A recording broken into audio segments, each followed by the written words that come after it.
Salam əziz izləyicilər. Podkastımızın ikinci hissəsinə xoş gəlmisiniz.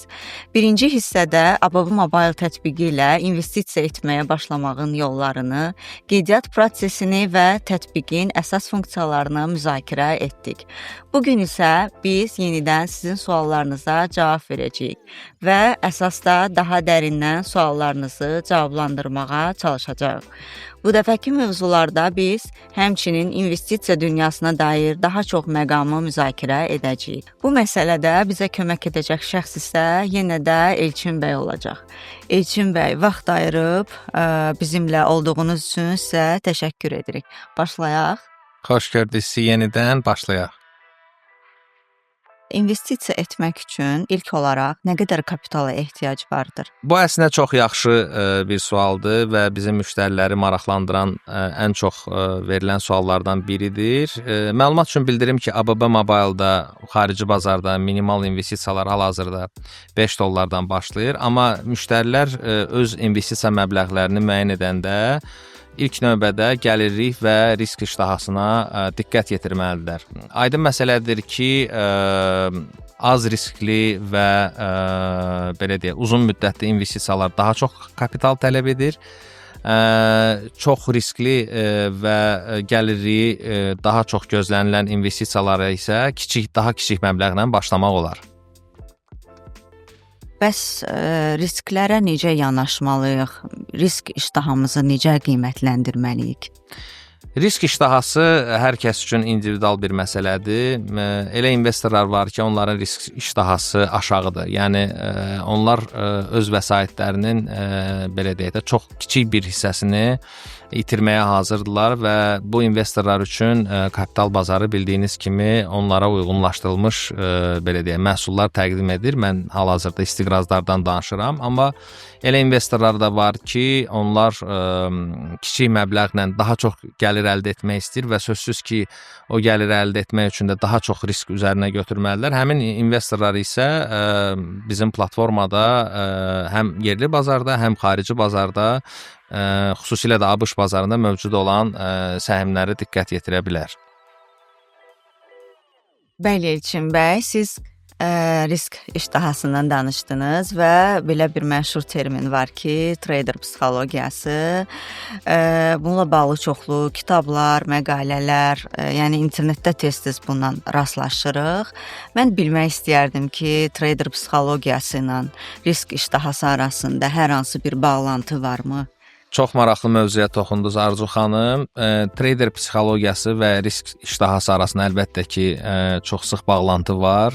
Məlumdur ki, ümumiyyətlə belə deyək, risk iştahası çox olan adamlar həm də ki, həyatda da bir növ daha aktiv, daha fəal özlərini aparırlar, amma məsələ bundadır ki, investisiyalar əslində ümumiyyətlə trading və investisiyalarda hətta belə deyək, çox risk iştahası çox olan adamlar, aktiv, fəal həyat tərzi sürən adamlara belə mən tövsiyə edərdim ki, investisiyalar edərkən daha soyuqqanlı olsunlar, öz emosiyalarına da çox da belə deyək, qapanmasınlar və hər hansı bir investisiyanı etməmişdən öncə həmin investisiyanın gəlirliyinə, riskinə daha diqqətlə yanaşsınlar və belə deyək, təsadüfi, emosional qərarlardan maksimal dərəcədə uzaq olsunlar. Mən belə başa düşdüm ki, biz investisiya edərkən öz emosiyalarımızı idarə etməliyik və bu yolda daha soyuqqanlı davranmalıyıq. Hal-hazırda gördüyümüz kimi bazar çox volatildir, dəyişkəndir. Bu dönəmlərdə yeni başlayanlar, hətta peşəkar investorlar belə öz emosiyalarına necə hakim olmalıdırlar? Bəli, haqlısınız. Son dönəmlər bazarlarda müşahidə olunan yüksək volatillik emosiyaların da artmasına səbəb olur. Amma bu şəraitdə ilk növbədə investisiya etdiyiniz şirkətin yaydığı press relizlərə və həmin şirkətin fundamental maliyyə göstəricilərinə diqqət yetirmək çox vacibdir. Çünki qısa müddətdə qiymətin enməsi və yaxud da kəskin sürətdə qalxması səbəbsiz bu heç də investisiyanın uğurlu, orta və uzun müddətli perspektivdə uğurlu və yaxud da uğursuz olmağına dəlalət etmir. Bu sadəcə bazarın dəyişkənliyidir. Ümumiyyətlə bazarlar həmişə dəyişkən olur. Ona görə də investisiya edərkən ilk növbədə seçdiyiniz şirkətin səhmləri olsun, başqa qiymətli kağızlar olsun, onların fundamental göstəriciləri çox önəmlidir. Yəni əsas diqqət yönəldilməlidir xəbərlərə və fundamental göstəricilərə. O zaman risk mövzusunun yekunu olaraq son sualımı sizə yönləndirim. Bəs riskdən qorunmaq üçün ən effektiv üsul nədir? Əlbəttə ki, diversifikasiya. Diversifikasiya dedikdə mən nəyi nəzərdə tuturam? Bütün investisiyaları bir səhmə, bir qiymətli kağıza yerləşdirmək yox, bir neçə bir-biri ilə əlaqələri az olan və yaxud da olmayan sahələrə investisiya etmək daha belə deyək, risklərin azaldılması baxımından effektiv yoldur. Və bu arada da onu da qeyd edim ki, müştərilər özləri hər hansı bir qiymətli kağızları ayrı-ayrılıqda seçməyə ehtiyac da yoxdur. Çünki bildiyiniz kimi ABB Mobile-da, ABŞ bazarında investisiya fondlarının payları da var satışda və həmin payları almaqla artıq diversifikasiya olunmuş fondlara investisiya etmiş olursunuz. Mən bir misal gətirə bilərəm burada. Tutalım, hər hansı bir investor düşünür ki, elektromobillər sənayesində böyük perspektivlər gözlənilir və burada ilk növbədə ağla gələn Tesla şirkətinin səhmləridir və bütün investisiyalarını Teslaya qoyulur. Amma bu arada o Teslanın riskini götürməmək üçün digər avtomobil şirkətlərinə də nəzərdən keçirə bilər, onlara investisiya edə bilər ayrı-ayrılıqda və yaxud da ki, elektromobillərə investisiya edən fondun ETF-lərin paylarını ala bilər. Yəni bu yolla onlar investorlar öz risklərini minimuma endirə bilərlər. Bildiyiniz kimi iki növdə investisiya strategiyası vardır. Qısa müddətli və uzun müddətli. Bunlar barədə ətraflı məlumat verə bilərsinizmi izləyicilərimizə? Çox yerinə düşən suallardır, çünki çoxlarını bu maraqlandırır. Hansı investisiya strategiyasını seçməliyəm, uzun müddətli yoxsa qısa müddətli? Mənim şəxsi tövsiyəm əlbəttə ki, uzun müddətli strategiya olar. Çünki uzun müddətli investisiya strategiyasına əsasən fundamental analiz metodologiyasından istifadə olunur. Amma buna keçməmişdən öncə mən qısa müddətli investisiyalardan danışaram. Qısa müddətli investisiyalarda istifadə olunan əsas metodlar texniki analiz metodlarıdır. Burada şirkətin xəbərləri ilə yanaşı, şirkətin səhmlərinin gündəlik dinamikası və səhmlərlə aparılan ticarətin həcmlərinə diqqət yetirilir və müxtəlif fərzələr əsasında səhmin növbəti belə deyək, saatda mı deyim, dəqiqədə mi deyim, hansı qiymət səviyyəsinə çatması və yaxud da ki, hansı qiymət səviyyəsinə düşməsi barədə fərzələr irəli sürülür. Amma məsələ də bundadır ki, bu texniki analiz metodu bir çoxları tərəfindən istifadə olunsa da, xüsusilə də pərakəndə investorlar tərəfindən istifadə olunsa da, bunun elmi əsasları o qədər də yoxdur. Çünki nəticədə səhmin qiymətini orta və uzun müddətli perspektivdə dinamikasına təsir edən faktorlar fundamental analiz metodologiyasının müəyyən etdiyi faktorlardır. Burada biz nəyə qeyd edə bilərik? Burada ilk növbədə şirkətin maliyyə göstəriciləri, onun gəlirliyi, rentabelliyi, xalis mənfəəti, dividend vermə qabiliyyəti, dividend vermə tarixçəsi, ondan sonra şirkətin fəaliyyət göstərdiyi sektor, həmin sektorun inkişaf perspektivləri, daha geniş baxsaq, şirkətin yerləşdiyi ölkənin makroiqtisadi göstəriciləri və digər bu kimi faktorlar nəzərə alınır və bunun da elmi əsasları var. Yəni, əgər bu faktorlar haqqında dəqiq məlumatlar toplanıla bilirsə, müəyyən proqnozlar qurula bilər və səhmin qiymət dinamikasını belə deyək, daha az dəyişkənliklə, daha az volatilliklə proqnoz etmək olar. Elçin bəy, danışdıqlarınızdan əmin oldum ki, mən özüm də doğru yoldayam. Çünki özüm də uzun müddətli investisiyaları seçmişəm. Anlayıram ki, səhmlərin qiymət dəyişkənliyindən əlavə olaraq burada biz dividendlərdən də gəlir əldə edirik. İndi gəlin siz bizə dividendlərdən daha ətraflı məlumat verin. Əslində uzun müddətli investisiya strategiyasını seçən investorların elə əsas məqsədi odur ki, onlar aldığı səhmləri uzun müddət saxlasınlar və həmin o uzun müddətdə öz səhmlərindən mütəmadi gəlir əldə eləsinlər. Mütəmadi gəlir dedikdə biz dividendləri nəzərdə tuturuq əlbəttə ki. Yəni ümumiyyətlə səhmlərdən gəlir əldə etməyin əslində iki yolu var. Hamı bunu bilir. Bu ya səhmi uzun müddətə saxlayıb ondan dividend əldə edirsiniz və ya qiymət artımı baş verdikdə aldığınız qiymətdən daha baha qiymətə sataraq siz qiymət fərqindən gəlir əldə etmiş olursunuz. Amma uzun müddətli investisiya eləyənlərin əsas məqsədi mütəmadi olaraq dividend almaqdır. Dividend almaq dedikdə əslində burada bir çox faktorlar var. Çünki bildiyiniz kimi bütün şirkətlər heç də hamısı dividend ödəyən şirkətlər deyil. Xüsusilə texnoloji sektorda fəaliyyət göstərən şirkətlər, çox yaxşı tanıdığımız brendlər, onlar uzun müddət dividend ödəmirdi öz investorlarına. Dividend haradan ödənilir? Dividend şirkətin qazandığı xalis mənfəətdən ödənilir və şirkət o xalis mənfəəti qazandıqda iki seçim arasında qalır. Yəni həmin xalis mənfəəti öz səhmdarlar arasında paylasın dividend şəklində və yaxud da ki, həmin vəsaitləri yenidən öz biznesinə investisiya eləsin.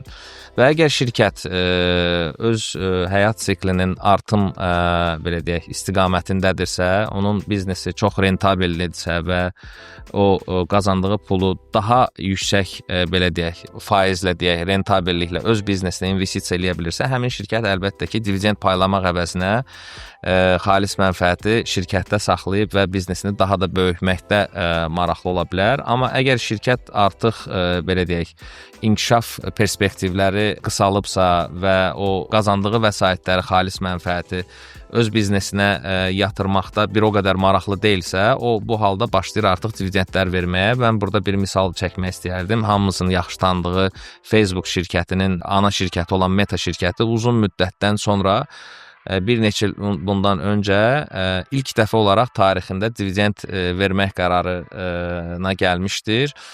Düzdür, o dividend vermək qərarı onun səhmlərinin bazar qiymətinə müsbət təsir eləsə də, bəzi investorlar bu qərarın o qədər də çox müsbət olmadığı qənaətinə gəldilər. Çünki ideya bundan idir ki, artıq Meta şirkəti o yığılan belə deyək də pulu, vəsaiti, kapitalı qoymağa yer tapır və ona görə də dividend şəklində öz investorlarına yönəldir. Yəni bu əsas məqamlardır, amma istənilən halda, yəni geci tezi biz qoyduğumuz investisiyalardan demək gəlir əldə etməliyik. Bu gəlir də sözsüz ki, dividend formasına gəlməlidir və əgər biz səhmi satmağı düşünmürüksə, sözsüz ki, dividend bu tip investorlar üçün, uzun müddətli investisiya strategiyasını seçən investorlar üçün önəmli bir faktordur. O ki, qaldı dividendlə bağlı olan məsələlərə, yəni hansı şirkətlər dividendləri verə bilər? O şirkətlər ki, artıq mən qeyd etdiyim kimi inkişaf mərhələsini geridə qoyub, onlar artıq stabil, daimi əsasda gəlir qazanırlar və həmin gəlirdən də ya hamısını, ya da bir hissəsini öz səhmdarlarına dividend şəklində ödəyirlər. Dividend gəliri məsələsi də ortaya çıxır. Burada bildiyiniz kimi dividend gəlirliyi bir çox xəbər saytları tərəfindən açıqlanır. Yəni dividend gəlirliyi dedikdə biz nəyə nəzərdə tuturuq? Səhmin cari bazar qiymətinin onun üzrə verilmiş dividendlərə nisbəti. Yəni bu da faizlə ifadə olunur. Müştərilər dividend verən şirkətləri seçərkən ilk növbədə dividend gəlirliyinə diqqət yetirməlidirlər. Çünki dividend gəlirliyi nə qədər yüksək olsa, bir o qədər onlar daha çox dividend əldə edə bilərlər qoyduğu investisiya qarşılığında. Elçin bəy, siz dividendlərdən danışdınız. Bəs bunun vergi tərəfi necə tənzimlənir? Yəni müştərilərimizi ən çox narahat edən suallardan biri də ümumilikdə gəlirlərə, dividendə nə kimi vergilər tətbiq edilir? Vergilərdən söhbət açılmışkən, ilk öncə onu qeyd etmək istəyirdim ki, biz gəlirlərimizi iki qrupa bölməliyik. Birincisi dividenddən əldə etdiyimiz gəlirlər, ikinci isə səhmi ucuz alıb baha satış edərkən əldə etdiyimiz kapital, belə deyək, artıqlığından əldə edilmiş gəlirdən. Demək, birinci halda dividendlərdə fərqləndirmək lazımdır Azərbaycan və ABŞ bazarı. Demək, ABŞ bazarında əldə edilmiş dividendlərdən 30% ödəmə mənbəyində vergi tutulur. ABŞ hökuməti tərəfindən tutulur və investor artıq yerdə qalan 70%, yəni ödənilmiş dividendin 70%-ni əldə etmiş olur. Azərbaycan bazarında isə verginin həcmi 10% təşkil edir, amma şad xəbər ondan ibarətdir ki, fiziki şəxslər Azərbaycan şirkətləri tərəfindən ödənilən dividenddən 28-ci ilin fevral ayının 1-nə qədər azaddır. Keçək o birisi gəlirə, yəni ucuz alıb baha satmaq nəticəsində əldə olunan gəlirdən. Bu gəlirdən ABŞ-da heç bir vergi tutulmur. Azərbaycanda isə fiziki şəxslər 14% həmin o əldə olunmuş gəlirdən vergi ödəməlidirlər və bunun üçün də əlbəttə ki, vergi orqanlarında qeydiyyatdan keçib özlərinə vəyin açmalıdırlar. Müştərilərimizə qaranlıq qalan məsələlərdən biri də səhmlərin birləşdirilməsi və bölünməsi prosesidir. Biz gördüyümüz kimi tez-tez xarici şirkətlərdə bu proses baş verir. Ümumilikdə bu proseslə bağlı nə deyə bilərsiniz? Nə məqsədlə bu proses baş verir? Böyük şirkətlərdən xatırlayıram ki, ötən ilin avqust ayında Nvidia şirkəti demək səhmlərini 1-in 10-a nisbətdə bölməyə qərar verdi. Xatırlayırsınızsa, bölünməmişdən öncə səhmlərin qiyməti hardasa $1000 üzərində idi. Artıq bölündükdən sonra $100 civarına düşdü. Bu da təbiidir əlbəttə ki, çünki səhmlərin bölünməsi və birləşdirilməsi əslində dövriyyədə olan səhmləri çoxaldır və yaxud da azaldır, amma bir investora nisbətdə bu heç nəyi dəyişmir. Yəni, əgər siz hansısa bir şirkətin səhmdarısınızsa və həmin şirkət ya bölünmə, ya birləşdirmə elan eləyirsə, bu sizin şirkətin nizamnamə kapitalında olan ümumi faiz nisbətinə heç bir təsiri yoxdur. Burada məqsədlər müxtəlif ola bilər. Mən sizə deyə bilərəm ki, səhmlərin bölünməsində əsas məqsəd odur ki, yəni misal üçün Nvidia şirkətindən mən misal çəkim. Daha öncə Tesla şirkəti bunu səhv etmirəmsə 2 dəfə etmişdi. 3-4 il bundan öncə, yəni tələbat artır, səhmlərin qiyməti artır və elə bir həddə çatır ki, artıq pərakəndə müştərilər xırda, belə deyək, investorları həmin səhmləri almağa, belə deyək də, vəsaiti çatmır. Və bu halda şirkət qərar verir ki, səhmləri bölsün. Yəni, misal üçün sizdə 5 dənə Nvidia səhmi var idisə, birin ona bölündükdən sonra sizdə artıq 50 dənə Nvidia-nın səhmləri olacaq. Avtomatik olaraq onun, belə deyək də, bazar qiyməti həmin o bölünməyə uyğunlaşır. Yəni, 10 dəfə birin ona nisbətdə bölünmə baş veribsə, 10 dəfə də qiymət aydın məsələdə düşməlidir, bazar qiyməti. Və bu halda artıq kiçik məbləğlə investorlar daha rahat həmin səhmləri əldə edə bilirlər. O ki, qaldı birləşməyə. Burada isə daha çox Amerika birjalarının tələblərindən irəli gələn bir zərurətdir. Çünki Amerika birjalarında belə bir qayda var ki, əgər səhm, hər hansı bir şirkətin səhminin qiyməti 30 ticarət günü, ardıcıl 30 ticarət günü ərzində bir dəfə də olsa $1 üzərinə çıxmasa, yəni $1 üzərində ticarət edilməsə, həmin şirkətin səhmlərini birjadan, listingdən çıxarıla bilər. Yəni, bu da istənilən birjada ticarət olunan şirkət üçün katastrofik bir hadisədir. Çünki birjadan çıxarılmaq həm reputasiya zərbəsi vurur şirkətə, həm onun səhmləri birjada ticarət olunmadıqda, birjadan kənar bazarda ticarət olunur. Bildiyimiz qədər də birjadan kənar bazarda likvidlik az olur, market makerlər mövcud olmur, orada heç bir qayda yoxdur. Ona görə şirkətlər, əsasən bu kiçik şirkətlərə aiddir əlbəttə ki, onlar bunun qarşısını almaq üçün məcburdular dövriyyədə olan səhmləri birləşdirsinlər ki, səhmlərin bazar qiyməti qalxsın və heç olmasa $1 üzərinə çıxsın. Misal üçün, hər hansı bir şirkətdə onun səhmləri tutalım 50 sent civarındadır və uzun müddətdə 50 sent civarında ticarət olunur və birjadan xəbərdarlıq aldıqdan sonra bu şirkət qərara gəlir ki, səhmlərini 1-in 10-a nisbətdə birləşdirsin. 1-in 10-a nisbətdə birləşdirəndə dövriyyədə olan 10 səhm birləşir 1 səhmə. Misal üçün, sizdə əgər 100 səhm var idisə, 100 səhminiz çevrilir olur 10 səhm, amma digər tərəfdən onun bazar qiyməti avtomatik olaraq 50 sentdən qalxır olur $5. $5 da $1-dan yüksək olduğu üçün, yəni bu yolla onlar birjada listingdə qalmağı davam edirlər. Yəni konsolidasiya, yəni səhmlərin birləşdirilməsi ilə səhmlərin bölünməsinin əsas belə deyək də məqsədlərini qeyd etdim. Buradan belə bir sual yaranır məndə. Məsələn, investorun əldə etdiyi səhm birjadan, listingdən kənarlaşdırıldı. O nə etməlidir bu hadisə baş verdikdə? Bu asılıdır həmin investorun niyyətindən. Yəni əgər investor belə deyək, onu birjadan çıxarıldığına görə ona artıq ticarət etmək barədə düşünmürsə, aktiv, yəni alış-satış etməyi düşünmürsə, əlbəttə ki, o onun satışı barədə düşünə bilər. Yəni burada mən bunu qeyd edim ki, birjadan çıxarılmaq hələ o demək deyil ki, səhm ləğv olunur, səhm dövriyyədən çıxarılır və s. O sadəcə olaraq ticarət yeri artıq birja yox, birjadan kənar bazar olur. Birjadan kənar bazarda da səhmin həmişə alıcısı da olur, satıcı da olur. Sadəcə olaraq qiymətlər çox volatil olur. Artıq qeyd etdiyim kimi birjadan kənar bazarda likvidlik olmur. Ona görə investor düşünməlidir. Əgər həmin şirkətin ümumiyyətlə biznes perspektivləri yaxşıdırsa və şirkət müvəqqəti çətinliklərə görə yəni qiyməti enmişdir və nəticədə birja onu listingdən çıxarmışdır, lakin uzun müddətli perspektivdə həmin şirkət bərpa oluna bilər, öz belə deyək də bazar mövqeyini tuta bilər və belə bir hallarda baş verib ki, listingdən çıxarılmış şirkətlər yenidən listingə qəbul olunmuşdur və birjada ticarətini davam elətdirmişdir. Yox, əgər şirkətin uzun müddətli perspektivdə belə deyək, biznesinin heç də yaxşı istiqamətdə getmədiyi investora məlumdursa və yaxud da ki, o barədə fərziyyələr qurursa, əlbəttə ki, o satış barədə düşünə bilər. Mən düşünürəm ki, satış üçün də, yəni artıq bu mobil tətbiq üzərindən yox, bilavasitə ABB Investə müraciət etməklə, ərizə ilə müraciət edərək birjadan kənar satış həyata keçirilə bilər. Amma yenə də bir daha da qeyd etmək istəyirəm ki, səhmin birjadan kənarlaşdırılması heç də həmin şirkətin ləğvinə və yaxud da ki, səhmlərin dövriyyədən çıxarılmasına dəlalət etmir.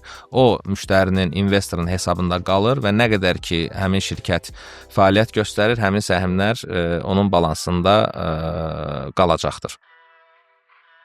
Buradan da elə o fikrə gəlirik ki, hər bir investor səhmləri əldə etməzdən öncə və yaxud da ki, aldıqdan sonra daim şirkəti nəzarətdə saxlamalıdır, araşdırmalıdır və onun xəbərlərindən, alacağı qərarlardan məlumatlı olmalıdır. Və belə bu şərtlərlə özünü hər hansı bir riskdən də qoruya bilər və sığortalaya bilər. Bəli, əlbəttə ki, yəni bu bayaq qeyd etdiyim məsələlər, şirkətin səhmlərinin birləşdirilməsi, bölünməsi, divizentlərin ödənilməsi və yaxud da ödənilmə barədə planların açıqlanması və s. bütün bu məlumatlar həmin şirkətlər tərəfindən ilk növbədə öz saytlarında investorlara münasibətlər xüsusi səhifələri var, orada açıqlanır, rəsmi press release formasında və siz qeyd etdiyiniz kimi istənilən investor həm səhmi almamışdan öncə həmin səhifəyə nəzər yetirib son xəbərləri, son qərarlara baxa bilər, həm də ki, səhmə investisiya etdikdən də sonra daim həmin məlumatlardan belə deyək, öz növbəti qərarlarını müəyyənləşdirə bilər. Biz müştərilərimizə daim şirkətləri izləməyi, onların yeniliklərindən xəbərdar olmağı tövsiyə etdik. Bəs ABB Investdə nə yeniliklər gözlənilir? Çox gözəl sualdır. Böyük məmnuniyyətlə mən də ABB Investdə olan yeniliklər barədə izləyicilərimizi məlumatlandırmaq istəyərdim. Demək, əsas 2 yenilik gözlənilir bu il üçün. Biri daha yaxın müddətdə baş verəcək, biri isə il sonuna doğru. daha yaxın müddətdə olacaq yenilik, demək ABŞ səhəm bazarlarında uzadılmış saatlarla bağlıdır. Burada qısa məlumat verim izləyicilər üçün. Uzadılmış saatlar nə deməkdir? Yəni bildiyiniz kimi birjanın standart iş saatları var. Amma bundan da başqa birja açılmamışdan 4 saat öncə və birja bağlandıqdan 4 saat sonra birjalar ticarət etmə imkanı verir və artıq ABB Invest də bu imkanı öz müştərilərinə təqdim eləyəcək. Çox qısa zamanda bu baş verəcək. Bu barədə elan veriləcək əlavə olaraq. Digər bir yeniliyimiz isə yeni alət mövcud olacaq ABB Mobile-da. Demək, ABŞ şirkətlərinin istiqrazları ilə və ABŞ dövlət istiqrazları ilə bilavasitə mobil tətbiq üzərindən ticarət etmə imkanı, bu da ilin sonuna doğru reallaşacaq.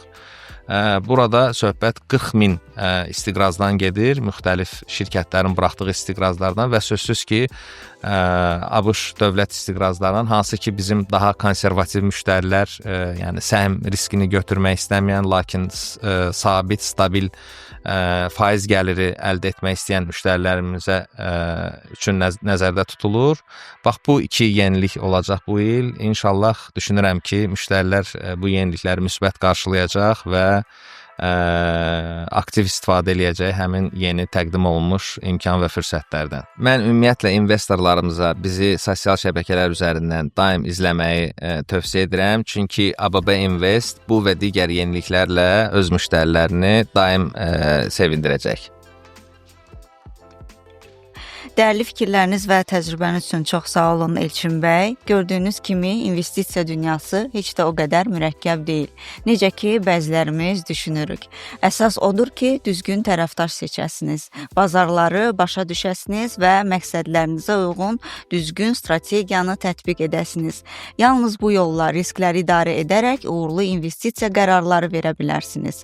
İnvestisiyanın sirlərini öyrənmək və gəlir əldə etmək istəyirsinizsə, unutmayın ki, hər şey düzgün məlumatdan və etibarlı mütəxəssislə əməkdaşlıqdan başlayır. Bizimlə qalın, çünki gələcəkdə daha çox belə maraqlı və faydalı mövzuları müzakirə edəcəyik. Hər birinizə investisiya sahəsində uğurlar arzulayıram. Yenidən görüşmək ümidi ilə. Təşəkkürlər.